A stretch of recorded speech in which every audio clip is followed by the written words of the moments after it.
محمد من لا نبي بعده وعلى آله وأصحابه المكرمين عنده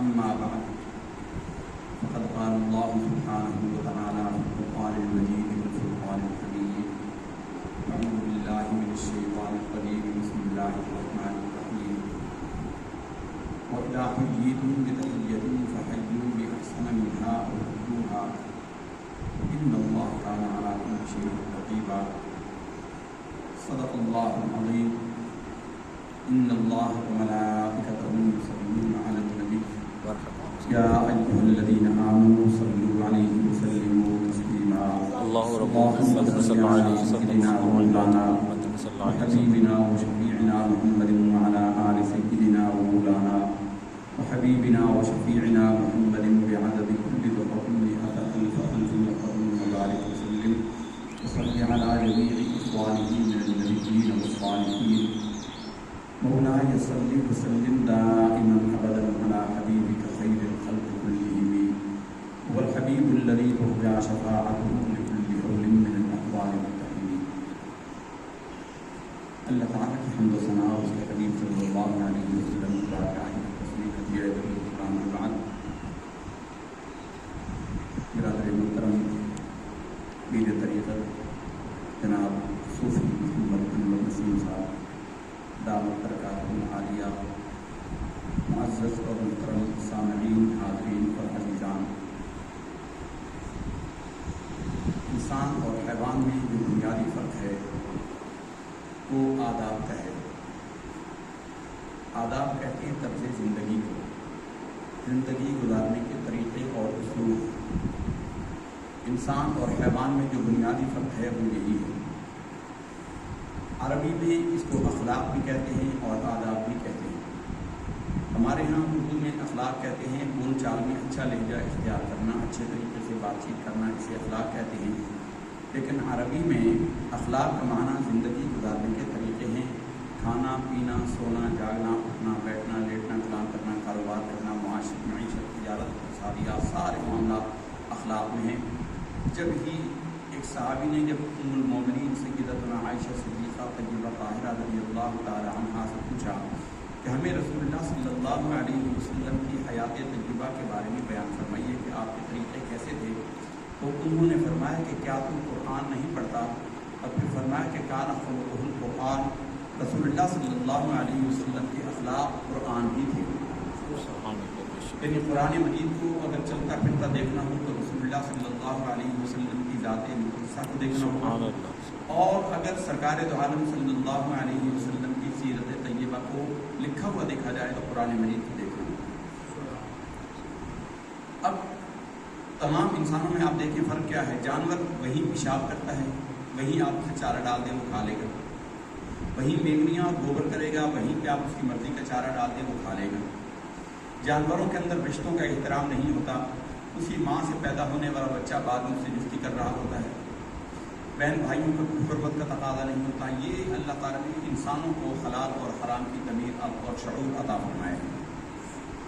جانور کو جیسا دیا جائے وہ کچا کھا جاتے ہیں، لیکن انسان اس کے لیے پکانے کا انتظام اور اہتمام کرتا ہے، زیادہ مشقت کرتا ہے، زیادہ محنت کرتا ہے، اور اپنے مرضی کے مطابق کھانے کا جو اس کا مزاج ہوتا ہے اس کے مطابق اس کو تیار کرتا ہے. یہ انسان کی زندگی کے آداب ہیں. انسان اور جانور میں یہ بنیادی فرق ہیں. اسی طرح ایک فرق جانوروں اور انسانوں میں یہ ہے کہ انسان کا علم ارتقاء پذیر ہوتا ہے، ترقی کرتا ہے، بڑھتا رہتا ہے. ہر لمحہ انسان سیکھتا رہتا ہے. جانور سیکھنے کی صلاحیت سے محروم ہوتے ہیں. آج سے ہزاروں سال پہلے کی بھینس بھی اسی طرح چارہ کھاتی تھی جیسے آج کھاتی ہے. ہزاروں سال پہلے کا سانپ بھی ایسے ہی زہریلا اور ڈستا تھا جیسے آج ہے. ہزاروں سال پہلے کا کتا بھی ایسے ہی بھونکتا اور کاٹتا تھا جیسے آج ہے. یعنی جانوروں نے کوئی ترقی نہیں کی. جانوروں کا علم ترقی نہیں کرتا. اللہ نے ان کو جیسا رکھا، وہ اس وقت بھی گھاس کھاتے تھے، آج بھی گھاس کھاتے ہیں. یہ ہو نہیں سکتا کہ وہ آج گوشت کھانا شروع کر دیں. شیر بھوکا مر جائے گا لیکن گوشت نہیں، چارہ نہیں کھائے گا، صدقہ نہیں کھائے گا، گوشت ہی کی تلاش کرے گا. چارہ اس کے سامنے ہوگا لیکن نہیں کھائے گا، بھوک سے مر جائے گا. یہ فطرت ہے، اللہ نے ان کے لیے ان کو پابند کر دیا. انسان کو اللہ تعالیٰ نے آداب سکھائے ہیں، انسان کو اللہ نے طریقے سکھائے ہیں. اس کے لیے حالانکہ انسان کی زندگی جانوروں سے کہیں زیادہ مشقت والی ہے، انسان اپنے پہننے کے لیے کپڑے تلاش کرتا ہے، کپڑے کے بنانے کی طریقے کرتا ہے، بنانے والے وہ کپاس کو اگاتا ہے، باقی ریشے تیار کرتا ہے، اس سے وہ دھاگا بنتا ہے، اس سے پھر وہ کپڑا بنتا ہے، پھر اس کو کپڑے کو کاٹ تراش کر لباس کر اپنے ناپ کا لباس بنواتا ہے، پھر پہنتا ہے۔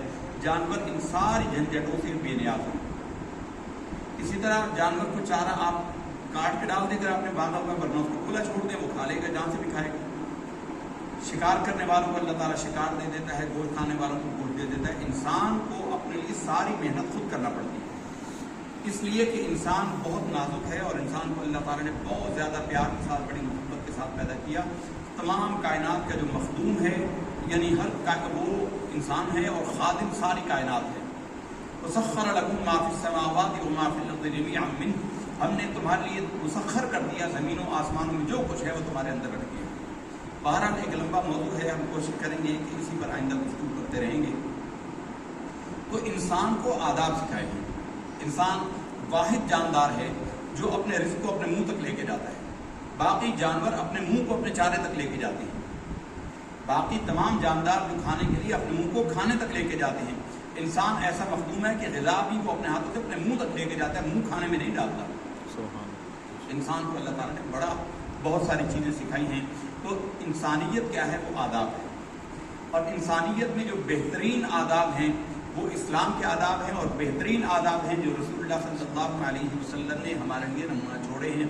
فرمایا کہ لقد کان لکم فی رسول اللہ اسوۃ حسنہ، تمہارے لیے رسول اللہ صلی اللہ علیہ وسلم کی زندگی میں بہترین نمونہ ہے۔ قرآن مجید فرقان حمید میں اللہ تعالیٰ نے کئی جگہوں پر انسانوں کے جو اللہ تعالیٰ کے پسندیدہ بندے ہیں ان کے آداب بیان فرمائے ہیں۔ عباد الرحمن الذین یمشون علی الارض هونا واذا خاطبهم الجاہلون قالوا سلاما والذین یبیتون لربهم، بڑا لمبا اللہ تعالیٰ نے پورا بیان فرمایا ہے۔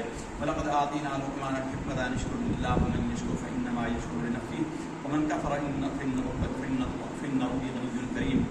لمبا پورے رکوع میں اللہ تعالیٰ نے بیان فرمایا وَلَا تَمْشِ فِي الْأَرْضِ مَرَحًا إِنَّكَ لَن تَخْرِقَ الْأَرْضَ وَلَن تَبْلُغَ الْجِبَالَ طُولًا، اکڑ کر نہ چل، تو زمین کو پھاڑ نہیں سکتا، پہاڑوں کو پہنچ نہیں سکتا۔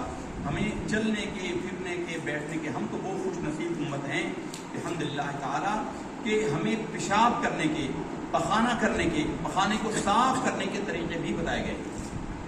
ہم وہ امت ہیں کہ ہمیں سانس لینے کے طریقے بھی بتائے گئے ہیں۔ ہم وہ امت ہیں، ہمیں تھوکنے کے آداب بتائے گئے ہیں۔ ہم وہ امت خوش نصیب امت ہیں کہ جن کو اللہ تعالیٰ نے زندگی کے ہر شعبے میں رہنمائی کی۔ کسی کو یہ رہنمائی میسر نہیں ہے، یہ اللہ تعالیٰ کا فضل اور احسان ہے کہ ہمارے نبی صلی اللہ علیہ وسلم نے ہمیں ہر شے کا سبق سکھایا ہے۔ ان میں آج ہم بیان کر رہے ہیں سلام کے آداب۔ سلام کیا ہوتا ہے؟ السلام علیکم ورحمۃ اللہ وبرکاتہ کہہ دیتے ہیں۔ آپ دنیا کے دیگر اقوام کے سلام دیکھیں، انگریزوں کا صبح کا سلام الگ ہے، دوپہر کا الگ ہے، سپہر کا الگ ہے، شام کا الگ ہے، رات کا الگ ہے۔ گڈ مارننگ، گڈ نون، گڈ آفٹر نون، گڈ ایوننگ، گڈ نائٹ، یہ انگریزوں کے سلام ہیں۔ اسی طرح نمستے، نمسکار، میں آج تمہارے آگے جھکتا ہوں، میں تمہارے آگے، یہ ایسے باحیات اور لفظ ہے، یہ تمنا ہے، یعنی یہ کہنا گڈ مارننگ تیری صبح اچھی گزرے، یہ تمنا ہے، یہ آرزو ہے۔ یہ ضروری نہیں کہ ہر آرزو پوری ہو جائے۔ میں تیرے آگے جھکتا ہوں، بندوں کو تو بندے کو آگے جھکنے سے ویسے ہی منع کیا گیا ہے۔ اسلام میں، عربوں میں اسلام کا طریقہ جو ہے، اسلام سے پہلے رائج تھا، وہ تھا حیاک اللہ، اللہ تجھے جیتا رکھے۔ یہ جو ہم نے آیت پڑھی ہے نا، اس میں بھی اللہ رب العزت نے یہی طریقہ استعمال فرمایا، وَإِذَا حُيِّيتُم بِتَحِيَّةٍ، جب تمہیں کوئی سلام کرے، حُيِّيتُم یہ عربوں کا پہلے کا سلام تھا، اس کا لفظ وہ یہ کہتے تھے حیاک اللہ، جواب میں وہ بھی کہتا تھا حیاک اللہ، تجھے اللہ تعالیٰ زندگی دے، تجھے اللہ تعالیٰ جیتا رکھے۔ اور ہم سب جانتے ہیں کہ زندگی ایک موقع پر آ کر عذاب بن جاتی ہے۔ لوگ مرنے کی آرزوئیں کرتے ہیں، جب بوڑھا ہو جائے بندہ، بہت بیمار ہو جائے، جنگوں میں جب فوجی زخمی ہو جاتے ہیں تو وہ اپنے ساتھیوں سے گڑ گڑا کر کہتے ہیں گولی مار دو۔ اتنی اذیت ناک ان کی زندگی ہوتی ہے، اس موقع پر آ کر یہ دعا بددعا بن جاتا ہے۔ تو وَإِذَا حُيِّيتُم بِتَحِيَّةٍ، یہ اسلام نے بنیادی آداب بیان فرمائے ہیں سلام کرنے کے۔ وَإِذَا حُيِّيتُم بِتَحِيَّةٍ فَحَيُّوا بِأَحْسَنَ مِنْهَا أَوْ رُدُّوهَا، اس کو سلام کا جواب ویسا ہی دو یا اس سے بہتر کر کے دو۔ اور پھر اسلام نے ہمیں سلام کا ایک نیا کلمہ عطا فرمایا، وہ ہے السلام علیکم ورحمۃ اللہ۔ السلام علیکم، اسلام نے پھر یہ سارے طریقے منسوخ کر کے ہمیں ایک بہترین کلمہ عطا فرمایا ہے، ہمیں ایک بہترین کلمہ عطا فرمایا ہے، السلام علیکم۔ اس کا لفظی معنی ہے تم پر سلامتی ہو، یہ جمع کا صیغہ ہے، تم پر، آپ سب پر۔ اچھا، جب سامنے بندہ ایک ہوتا ہے اس وقت بھی کہا جاتا ہے السلام علیکم، آپ پر سلام ہو۔ اس کا مطلب کیا ہے؟ اس لیے کہ کوئی بھی انسان اکیلا نہیں ہوتا، اس کے دائیں بائیں دو فرشتے موجود ہوتے ہیں، کرامن کاتبین موجود ہوتے ہیں، تو ان کو شامل کر کے کہا جاتا ہے السلام علیکم، اے مخاطب تو اور تیرے ساتھ جو فرشتے ہیں سب کو سلامتی ہو، سب پر سلامتی ہو۔ تو گویا یہ انسان، یہ سب سے بہتر کلمہ اس لیے کہ اس میں بندہ ایک بامعنی بات کر رہا ہے کہ تیرے لیے بھائی سلامتی ہے۔ اس کا مطلب یہ ہے کہ میری طرف سے بھی تجھ پر سلامتی ہے، میری طرف سے تجھے کوئی تکلیف نہیں پہنچے گی، میری طرف سے تجھے پیغام امن ہے۔ اور دوسرا معنی یہ ہے کہ تجھے یہ دعائیہ بھی ہے کہ اس میں دعا ہے کہ اللہ تعالیٰ تجھے زمانے کی آفتوں سے محفوظ رکھے۔ آج ہمارے بچے یہ عدنان، محمد عدنان رفیق، اور یہ بچہ کیا نام ہے اس کا، چھوٹا کیا ہے، عاقب منیر، یہ مدرسے کے بچوں کی سبزی لینے جا رہے تھے، آج ان کے ساتھ ڈکیتی ہو گئی اور ان کے ساتھ وہ گولی بھی چلی گئی، اور اللہ نے بچایا ان کو، ان کی ڈکیتی، سبزی لینے جاتے ہیں بچوں کے لیے منڈی سے، تو وہ پہلے بھی ہمارے مفتی جنید صاحب کے ساتھ، آج ان کے ساتھ بھی ہو گئی۔ ایک تو یہ یاد رکھیے کہ زمین و آسمان کی کوئی مصیبت ایسی نہیں جو ہمارے مقدر میں نہ ہو، وہ پہنچ کر رہتی ہے، بندہ بستروں میں چھپ جائے۔ منافقین کہتے تھے یہ انسان کو شیطان اکساتا ہے، گھر والے ماں باپ کہتے ہیں، بہن بھائی کہتے ہیں یار تو نہ جاتا، یہ تجھے کس چکر میں ڈال دیا ہے۔ یہ منافقین نے بھی کہا تھا، جب مسلمان غزوہ احد میں شہید ہوئے تھے تو منافقین نے مسلمانوں کو تانا دیا تھا کہ تم میدان میں نہ جاتے تو تم نہ مرتے۔ اللہ نے ان کو فرمایا کہ نکاؤ کے گھر جا کر بستروں میں لیٹ جائیں، اور اگر بستروں میں لیٹ کر موت سے بچ سکتے ہیں تو بچ کر دکھا دیں۔ زیادہ بندے بستروں پہ مرتے ہیں، زیادہ بندے روڈوں پہ نہیں مرتے۔ بہرحال تکلیف دہ ہے، بہت افسوس ہے۔ اللہ تعالیٰ سے ہم اس کی عافیت کی دعا کرتے ہیں، آپ کے لیے اس کے بہتر متبادل اللہ تعالیٰ آپ کو عطا فرمائے گا۔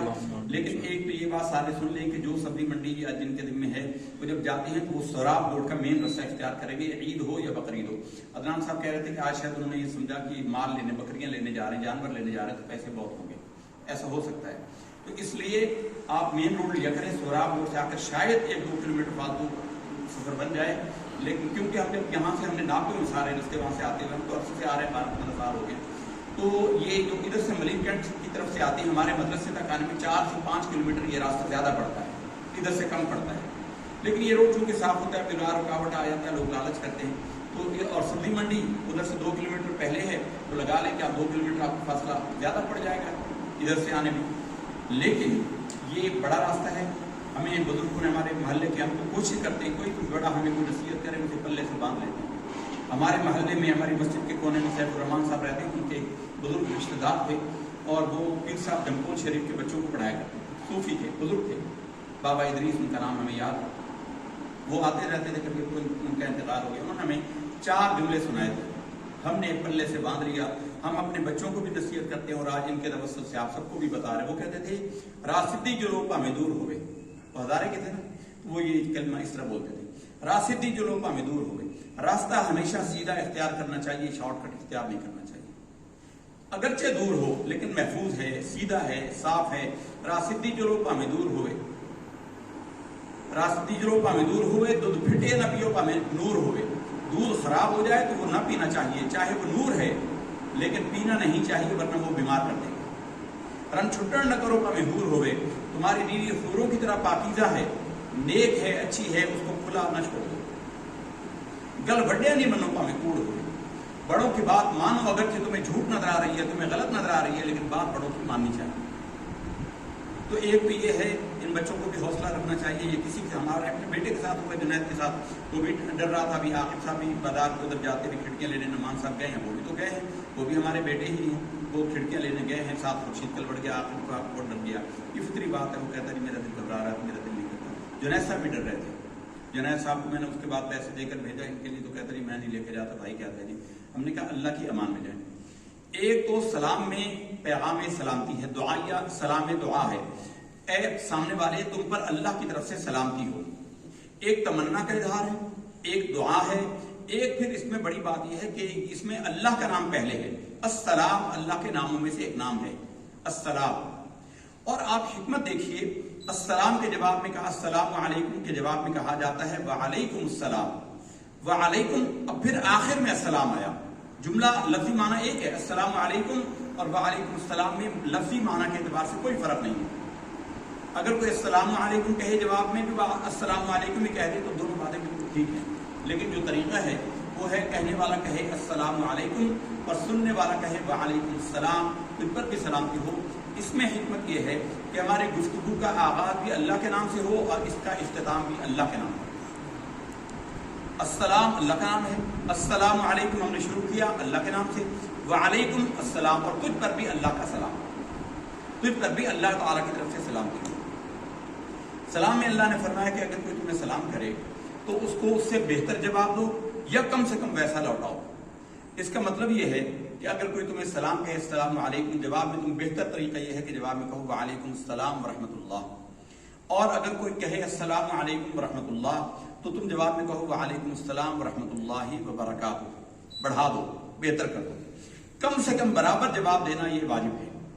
سلام کرنا سنت ہے لیکن اس کا جواب دینا واجب ہے۔ اگر کوئی کسی کو سلام کرے تو وہ اس کے لیے بڑائی ہے۔ حضور نبی کریم صلی اللہ علیہ وسلم نے فرمایا کہ سلام میں پہل کرنے والا وہ تکبر سے پاک ہو جاتا ہے، سلام میں پہل کرنے والے کی نیکی زیادہ ہوتی ہے، تو سلام پہلے کرنا چاہیے اور سننے والے کو چاہیے کہ اسے جواب دے اور اسے بہتر جواب دے۔ اسلام میں سلام کے آداب میں یہ ہے کہ اگر کچھ لوگ بیٹھے ہوئے ہیں آنے والا سلام کرے گا، اگر کوئی شخص ایک بیٹھا ہے ایک کھڑا ہے تو کھڑا ہوا بیٹھے ہوئے کو سلام کرے گا، اور اگر کوئی چل رہا ہے اور کوئی کھڑا ہوا ہے تو چلنے والا کھڑے ہوئے کو سلام کرے گا، اگر کوئی سواری پر ہے تو وہ پیدل والے کو سلام کرے گا۔ اس میں حکمت یہ ہے، غور کریں اسلام کے ایک ایک بات میں، اللہ کے حبیب کے ایک ایک بات میں کتنی حکمتیں چھپی ہوئی ہیں، کیونکہ یہ پیغام سلامتی ہے کہ سامنے والے تجھے میری طرف سے سلامتی ہے، سلامتی کا پیغام ہے۔ اب ایک بندہ بیٹھا ہوا ہے ایک کھڑا ہوا ہے، تو کھڑا ہوا جو شخص ہے وہ حملہ کرنے میں زیادہ ایکٹیو ہے، اس کو زیادہ مشقت نہیں کرنی پڑے گی اگر وہ حملہ کرنا چاہے، تو وہ گویا پیغام کرتا ہے کہ اے بیٹھنے والے تجھے میری طرف سے سلامتی ہے، تجھے فکر نہیں کرنی چاہیے، تجھے میری طرف سے سلامتی ہے۔ یوں ہی ایک شخص کھڑا ہوا ہے اور ایک حرکت کر رہا ہے، تو حرکت کرنے والے کے لیے حملہ کرنا زیادہ آسان ہوتا ہے، اس لیے اسے کہا کہ تو سلام کر، تیرا طریقہ ہے کہ تو سلام کر کے، وہ کھڑا ہوا ہے اس کو سنبھلنے میں اور کچھ کرنے میں مشقت ہوگی، تو حرکت میں پہلے سے ہی ہے تو اس کو پیغام سلامتی دے تاکہ وہ تیری طرف سے امن میں ہو جائے۔ تو اسلام کے ایک ایک بات میں اب اسی بات کی تفصیل کریں گے تو پوری محفل ہماری گزر جائے گی۔ عرض کرنے کا مطلب یہ ہے کہ اسلام میں سلام کا طریقہ رائج ہے اور سلام میں آداب ہیں۔ حضور نبی کریم صلی اللہ علیہ وسلم کو ایک نے کہا السلام علیکم، حضور نے فرمایا وعلیکم السلام ورحمۃ اللہ، دوسرے نے آ کر کہا السلام علیکم ورحمۃ اللہ، سرکار نے فرمایا وعلیکم السلام ورحمۃ اللہ وبرکاتہ، تیسرے نے کہا کہ السلام علیکم ورحمۃ اللہ وبرکاتہ، حضور نے فرمایا وعلیکم السلام ورحمۃ اللہ وبرکاتہ۔ اب صحابہ کرام تھے وہ حضور کی دعا لینے کے بڑے آرزو مند رہتے تھے، بڑی حسرتیں کرتے تھے۔ انہوں نے کہا یا رسول اللہ، اس نے آپ کو سلام کیا، آپ نے برحمۃ اللہ بڑھا دیا، دوسرے نے رحمۃ اللہ کہا تو آپ نے برکاتہ بڑھا دیا، میں نے برکاتہ کہا تو آپ نے نہیں بڑھایا، مجھے دعا زیادہ نہیں ملی۔ تو سرکار نے فرمایا کہ اللہ کے بندے تو نے بڑھانے کے لیے کچھ چھوڑا ہی نہیں، یعنی یہ مکمل سلام ہے۔ وبرکاتہ تک ایک حدیث میں ہے کہ ومغفرتہ کا اضافہ بھی کیا جا سکتا ہے، مغفرتہ پر ایک میں ایک صحابی نے آ کر سلام کیا، حضور نے فرمایا تیرے لیے 10 ہو گئی، دوسرے نے آ کر کہا السلام علیکم ورحمۃ اللہ وبرکاتہ، رحمۃ اللہ، حضور نے فرمایا 20، تیسرے نے آ کر کہا وبرکاتہ، حضور نے فرمایا 30، چوتھے نے کہا ومغفرتہ، حضور نے فرمایا 40۔ پوچھا یا رسول اللہ یہ 10 20 40 کیا ہے؟ فرمایا جس نے السلام علیکم کہا اس کو 10 نے کیا، جس نے وعلیکم السلام ورحمۃ اللہ کہا اس کی 20 نے کیا، السلام علیکم ورحمۃ اللہ وبرکاتہ کہا تو 30 نے کیا، اور السلام علیکم ورحمۃ اللہ وبرکاتہ ومغفرتہ یہ 40 نے کیا۔ تو عرض کرنے کا مطلب یہ ہے کہ اسلام میں ہر بات میں ہمیں ایک ایک بات کے ایک ایک پہلو میں ہزار نقطے سمجھائے گئے۔ سلام کے آداب بھی ہیں، سلام ہر وقت ہر حالت میں کسی کو نہیں کیا جاتا، سلام ہر وقت ہر حالت میں کسی کو نہیں کیا جاتا۔ مثلا کوئی شخص جیسے محفل بیٹھی ہے اور محفل پڑھائی میں مشغول ہے، جیسے ہم پڑھ رہے ہوتے ہیں، کوئی نیا آنے والا آئے تو اسے سلام نہیں کرنا چاہیے، اسے سلام نہیں کرنا چاہیے، اور اگر وہ سلام کر دے تو سننے والوں کو جواب دینا لازم نہیں ہے، اس جواب نہ دینے پر اسے کوئی گناہ نہیں ہوگا۔ ویسے اگر کوئی سلام کرے اور اس کا جواب دیا جا سکتا ہو، وہ جواب نہ دے تو گناہگار ہوگا۔